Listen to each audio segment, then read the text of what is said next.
Irtasan Menang Kuntul, karya Haji Usep Romli HM. Sanajan rada deglo atawa bloon, Irtasan teburung bisa hirup rumah tangga. Layet runtut raut jeung pamajikanana ngaran Nyi Ikok. Pakasaban matu Irtasan nyaeta kuli ari, buburuh macul di sawah atawa di kebon. Nyi Ikok oge tara cecingeun getol mantuan salaki nyiar kipayah seperti derep, buburuh tandur atawa buburuh ngarambet. Selang-selang tina gawe biasana pas sore Irtasan sok rajeun nguseup kuntul. Carana teu beda ti nguseup lauk bae, make jejer, kenur jeung useup. Ngan jejerna pondok. Dicecebkeun pageuh dina galengan, dieupanan anak lauk. Cul bae ditinggalkeun, tara didekul ditungguan, cukup diawaskeun bae ti kaanggangan. Dina hiji poe, useup Irtasan disanggut kuntul badag. Teu kira-kira Irtasan bungaheun, saumur dumelah pasang useup karek ayeuna kabiruyungan hasil. Gancang diboro, suku kuntul diparekos, useupna dilaan. Barang useup plesot, kuntul disada. Kok! Irtasan ngerenjag, kuntul diperong sajongjonan. Gening manehnya ho ka majikan kami. Omongna semu heran, kuntul disada deui. Kok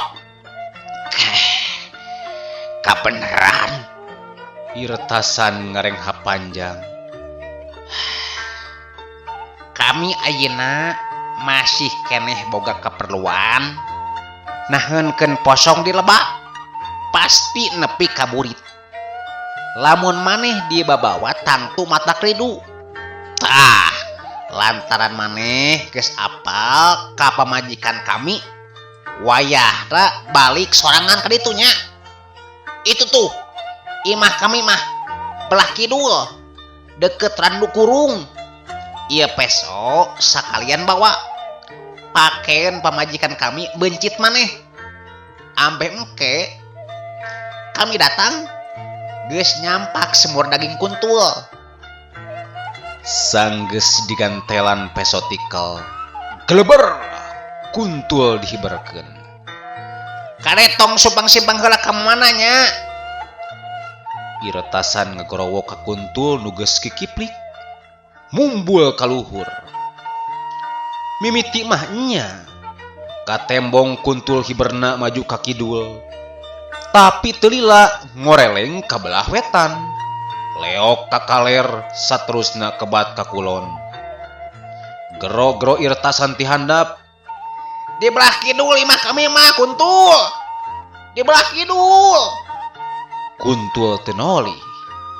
Laju ngawang-ngawang nepi ka lesna teu ka tembong. Lebar ku peso tikel bae. Hanas dibahankeun. Sugan tehnya apa ka imah kami. Ari tadi nahaonan atuh maneh kuntul. Make nyambat-nyambat ngaran si Ikok segala rupa. Irtasan kukulutus bari teureun-eureun gegetret. Manehna keukeuh teu ngartieun naon sababna kuntul nyahoeun ngaran Nyi Ikok.